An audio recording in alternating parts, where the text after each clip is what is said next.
much should you charge for tutoring? That is the number one question that new tutors ask, and even experienced tutors are always wondering, am I charging too much? Am I charging too little? Should I raise my price? Should I not raise my price? This is a huge topic for tutors, and this video is all about how you can set your prices with confidence.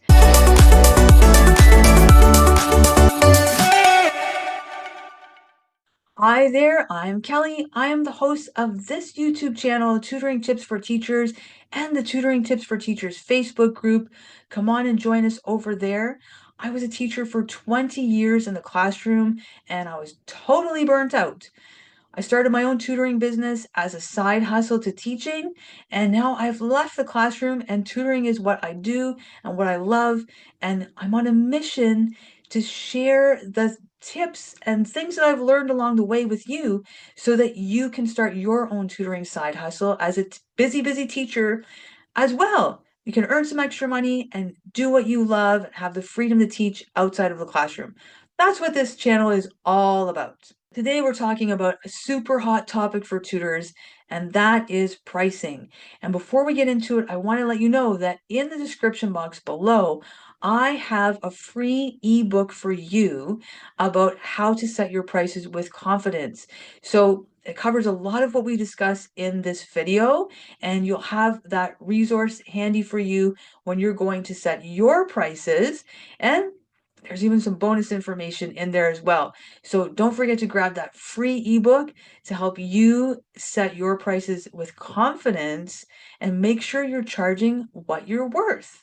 All right, I'm going to start by what not to do when you're setting your prices. And I'm going to give you 3 things that you should not do. Do not make these mistakes that I've made myself and I see lots of tutors making all the time. Mistake number 1, do not go on Facebook to all the tutoring groups and ask those random tutors out there, beautiful people, wonderful community, but from all over the world, serving all kinds of different clients, doing all kinds of different tutoring, and ask them what you should charge. Don't do that. They can't help you. All they can do is tell you what they charge for their service. But guess what? Their service could be totally different from yours. When you're talking to people in the Facebook groups, other tutors, like I said, they're from all over the world. They tutor everything from university level math to reading for kindergarten kids to homework help to how to pass some really important exam to how to write a university essay to how to learn how to multiply. Like, they offer a whole bunch of different services, and not all of those services are going to be priced the same. They're going to be priced based on the value that they're offering. And again, even if they're offering the same service, some may be offering more value than others. There's so many factors that go into this. Are they tutoring one-to-one? Are they tutoring groups? Are they tutoring from their kitchen table? Do they own a learning center? There's all these different factors that go into it, not to mention that pricing is very location specific, especially if you are a local tutor like me, or if you're targeting local markets. You may tutor online and you may tutor from people from all over the country or all over the world, but you may be targeting specific local markets. So if that's the case, then your price is going to be location specific. So those tutors can't help you. They cannot really help you determine your price because they don't know what you do. They may not know where you are, and they're not, to be honest with you, and I know I'm sorry to say this, but they're not experts on pricing either. They may be great teachers and great tutors, but we, like small independent little tutors like us, we're not pricing experts. We're not necessarily business experts. This is a whole realm that we have to learn about when we start our own tutoring business. So they may be still learning too. They're not the best people to give you advice. That's what I'm trying to say, for all of those different reasons. So don't ask them. I'm going to tell you who you should be looking at for pricing later on in this video. Mistake number 2 And I see this one happening a lot, and I know this is going to touch a nerve with some people. So if you don't agree with this, let me know in the comments. I'd be happy to hear from you, and I'd love to hear your perspective. Okay, here we go. Here it is. Do not base your prices on what you think your families can afford. I have done this myself. I did this a few years ago. I was like, oh, everything is getting so expensive. We could be in a recession. I'm gonna offer summer pricing that's like totally cut rate and like the lowest price I can offer because I just want to help these families out so that they can get tutoring over the summer. Well, first of all, nobody signed up for it um, because it was like so I think because it was so much less than what I usually charge that people were probably thinking like, where's the value in this? I don't, why is Kelly charging only that price for this service, right? So nobody even signed up for it. Only a couple of people did. And those couple of people that did sign up for it clearly did not need that cut rate price because when they were not at tutoring, they were like off on European tours and enjoying the family cottage and doing things that would indicate they could probably pay more for tutoring given the opportunity. So don't make that mistake. What I like to do personally is I like to put my price on my website so it's right there in pretty big letters for everyone, big numbers, sorry, pretty big numbers for everyone to see. I like to be super transparent about it. And when parents call, I'm talking to the parents on the phone and we're having that initial consultation call and they ask me about my price, I tell them. I don't beat around the bush about it. I tell them, this is the price, and I'm very, very transparent about it. Then they can decide if they are going to afford it or if they are not going to afford it. And if they can't afford it, then they'll tell me I can't afford it, right? Like they're going to give you feedback on your price. Don't worry. Don't worry about that. And they will tell you, and many of them will tell you like, "Oh, that's great. That's the feedback I often get. Oh, that's great. That's a great price." So for them, it is. It reflects the value of what they're going to get from the service, and they're happy to pay that price, right? And if they can't afford it, then they'll say, that's too much for me right now. I can't afford it. And then you can decide what you want to do. If you want to like negotiate with them on another price or not, that's entirely up to you. But please do not assume what people can afford and what they can't afford. Let them decide what they can afford and if they can afford your tutoring service just by being very transparent about your pricing. All right. And if you think that's not the best way of going about it, if you have a different way of going about it and you want to give families more of a break, I'd love to hear how you do it. Let me know in the comments. Now, mistake number three, and again, I've made this mistake so many times, but I'm working on getting past it. And I think a lot of tutors are making this mistake as well, just because we have a lot of fear around money, especially if we are teachers and we work in a public school system or even a private school system. Like teachers in general have a lot of money blocks, which we're going to talk about later in this video. And the mistake is that we set our prices out of fear because we are so afraid to ask for a certain amount of money for our service that we end up just lowering the price to what we feel comfortable asking for.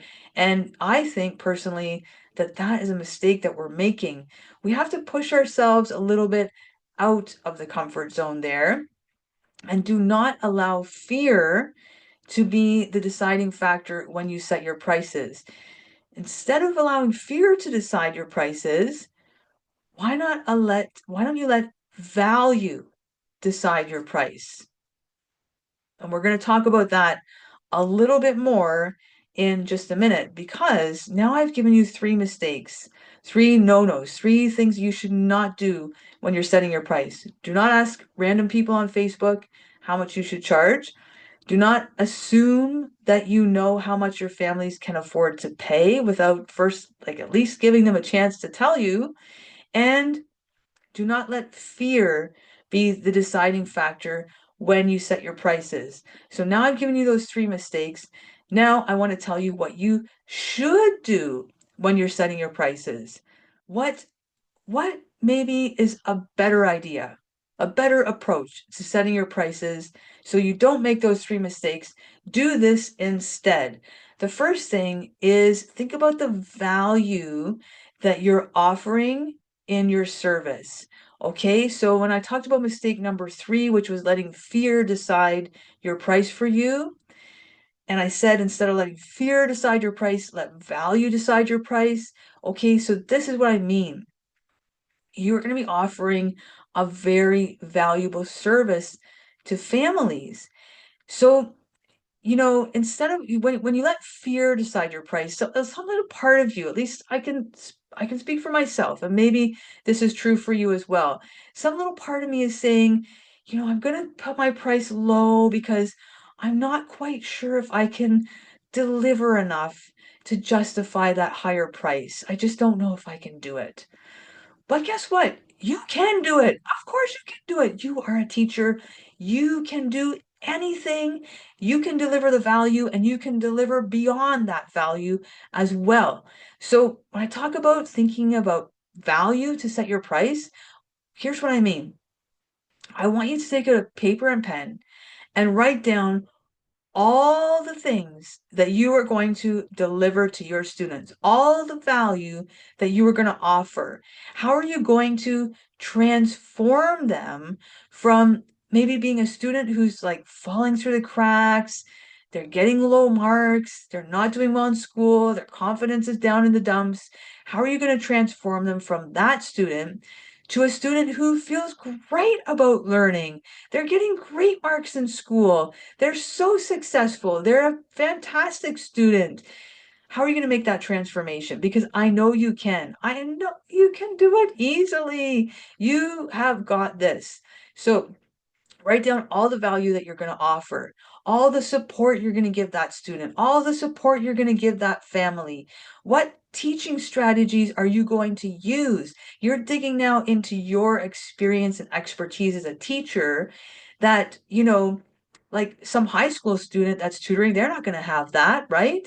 Some like learning center that just hires anyone off the street, they're not going to have that. This is stuff that you have that is more valuable than what maybe other tutors have out there to offer. So think about those things. What are you going to teach? What strategies are you going to use? What type of support are you going to use? How are you going to incorporate things like social emotional learning and executive functioning skills, all those classroom management things that you use in your classroom? You can bring those into tutoring as well, and that adds value. How are you going to keep the student engaged with all of your great games and all of your great activities? All of this is adding value, right?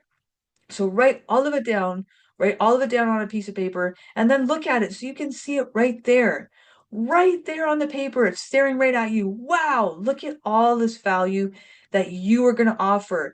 And when you go to decide your price, look at that. Look at the value. And when the fear starts going at you like, oh, people can't afford that.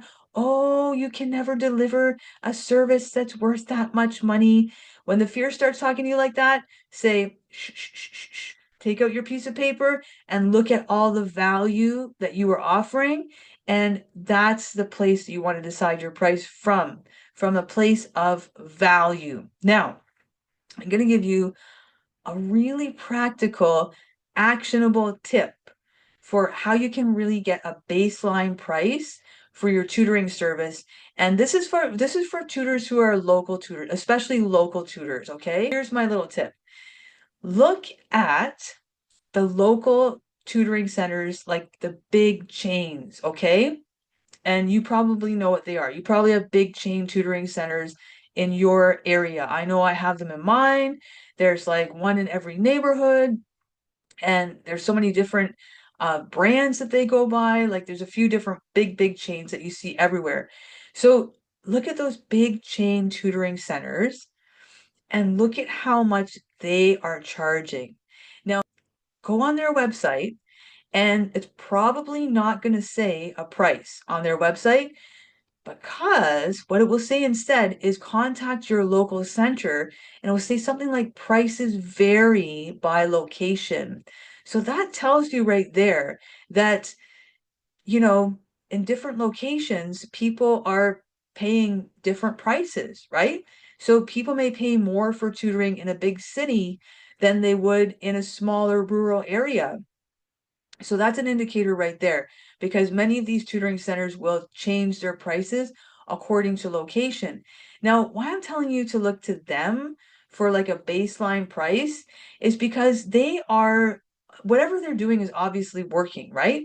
They've built up this big chain of tutoring centers, so they're charging enough money that they're able to grow their business. Their business, it's not just sustainable, it's actually growing. Like they're opening more franchises, they're opening more locations. So the price they're charging is allowing them to grow their business and thrive. And it's obviously not too much that people won't pay it, because people are paying it because they're getting a lot of customers because they're growing their business. So whatever they're doing is working, and they also are not doing it by themselves like we are. We are, like, listen, I'm a one person show here, right? I do all my own like invoicing, marketing, scheduling, all that stuff, and you probably do too if you're just a new tutor starting out or an independent tutor. So we do everything, and we're not really experts in any like business area. We're experts at teaching, we're experts at tutoring, but when it comes to the business side of things, we're not necessarily experts there. Whereas these big chain tutoring centers, they are experts because they can hire teams of people to do their marketing, teams of people to research what is the best price. So that's who I looked to when I was setting my prices. And and even though the price is not necessarily on the website, you can find it like if you do a deeper dive in Google, you can even call them and ask. There's ways that you can find out what the price is. Then like, okay, so this is what people in my area are paying for, a 1 hour one-to-one session, or a 1 hour group session, or a 30-minute session, or whatever it is that they're offering, right? You get an idea of like, this is what people are paying, and then you look and see what exactly they offer for that price. So they're probably offering like an actual tutoring session, right? That's like an hour. Usually it's an hour. Maybe it's less, maybe it's more, whatever. But they're offering an actual tutoring session. Are they offering additional resources? Are they offering like any type of online resources, offering like extra booster classes? Do they host events throughout the year? Like what else are they offering for that price? So you can get an idea. Because once you get sort of an idea of what their price is and what they're offering, then you can think about what you are offering, and you can start to compare the value, right? And I bet you're going to offer a lot more value than they are, because you are an independent tutor.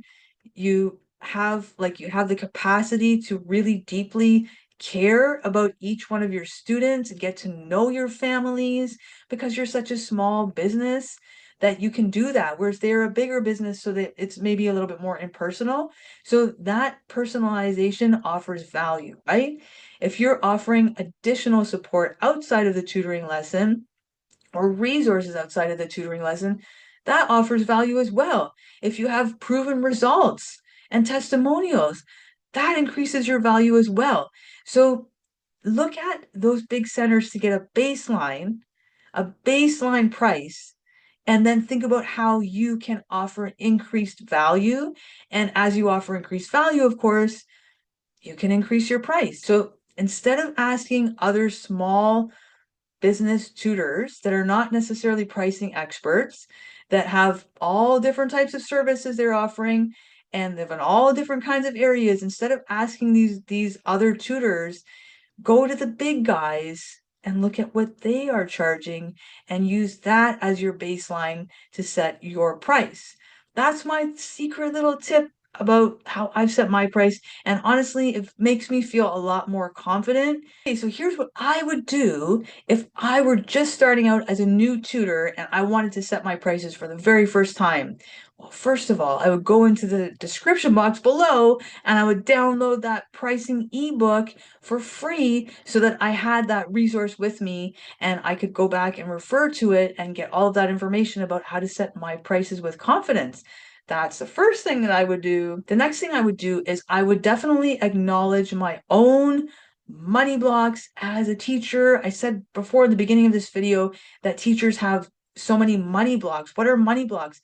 Money blocks are like this mindset barrier that we have that prevents us from creating wealth or making money. And it's almost like this feeling we have inside that worth, we're not worth making more money for what we do. We're not worth, asking for more money for our services. It's like a feeling of worthlessness. I know that's so sad, but that's generally what a money block is. And why do teachers have them so badly?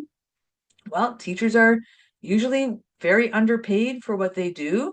They're expected to work for free, whereas other professions are not. How many times have you had to spend your weekends writing report cards, writing IEPs, doing extracurricular activities, way into the after school hours with students? Doing fundraising for your school that you're not getting paid for. How many times have you had to do those things, evenings, weekends, on your own time for free? I know I've had to do them a lot. I'm sure you've probably had to do them a lot too. Other professions are not expected to work for free in the same way. So when you're underpaid, you're expected to work for free. I know I had to usually buy a lot of my own resources to do my job. Like sometimes I had to buy my students pencils and paper because there was none in the school. Um, I would often have to bring my own toilet paper because there was none in the washroom. So it's like, how many jobs do you have to bring your own stuff, like toilet paper to the washroom? So when stuff like that starts to happen a lot, and starts to become normalized, then you start to feel a little bit worthless. Like your job is like not really that valuable that we should have to buy you pencils to give your kids, so that they can actually write on paper, or that we should buy you photocopy paper so that you could, you know, photocopy something for your students. So you start to like internalize that, and then you start to get money blocks, and you start to feel bad about accepting money for anything, right? Like when you start your tutoring business and you want to set your prices, you have all this guilt and shame around it because you're like, I don't deserve to charge that price. I don't deserve to get paid. I'm just a teacher. I should be doing this for free. That is a money block, okay? That is not true. There's no truth in that. I know someone is going to say in the comments that I'm being greedy and teachers should work for free and all of that stuff. And I'm going to tell that person you have money blocks because that is a money block. You are worth you're worth it. You're worth the same as any other profession. You are doing really important work, extremely important work. And it's worth it for you to get paid for what you do and to be valued as a teacher and as a tutor for what you do. Well, that's my little rant about money blocks. So what I would do is I would just like have a little look inside of myself at money blocks that exist. I would, try to recognize what kind of feelings are coming up for me when I'm trying to set my pricing. Like, do I feel scared? Do I feel guilty? Do I feel shame? Because all of those feelings are coming from money blocks. So acknowledging that you have them and recognizing them and feeling those feelings, that's the first step towards overcoming them, which is going to take a lot of time, and that's okay because they're deep inside of us. But as long as we know we're there, we're going to be able to overcome them. So that's what I would do. I would look at my own money blocks when I was setting my prices, and I would not let that fear voice talk to me or any other, teachers or tutors with money blocks try to bring me down. I would recognize that those exist and I would try to overcome them when I'm setting my own prices. As a second thing I would do, like I told you, I would look at the value that I'm offering as a tutor. I would write it down. I would celebrate it. I would really focus on it. How much value can I deliver? And I would keep trying to deliver even more and more and more value and to raise that bar for myself. That's what I would really focus on when I'm setting my price as a tutor. And I would let that value focus drown out the fear voice that's going to come in to say, you can't do it. Your service is not worth that much. I would let that value just drown that right out. And if I had to write down how much value I'm offering as a tutor, 10 times, 20 times, 30 times on that piece of paper. I would do it until I really internalized that and felt really strong and powerful that I'm offering this high value service. Then I would feel more comfortable charging a fair price and charging what I'm worth because I know that I can deliver at least that much value and more, and even more value than that, so that people are definitely getting a very fair deal, a very fair price when they're paying me for my tutoring service.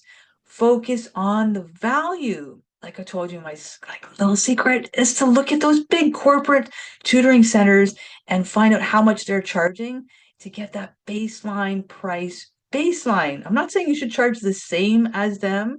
I'm just telling you that this is going to give you a baseline idea of what people are paying for tutoring in your area. And they're the ones who know. They're the ones who know about business, who know about pricing. So I would definitely look to them. Now, don't forget to get that free ebook. It's right there for you. So you're going to have all of these tips and more, and you can have that resource with you when you're setting your own pricing, which I hope you're going to do from a place of feeling valuable and feeling strong and feeling excited to deliver an amazing service to your students. And if this tip was helpful, then definitely give this video a thumbs up and subscribe for more tutoring tips. And join us in the Tutoring Tips for Teachers Facebook group. I can't wait to see you there. See you soon, everyone. Bye.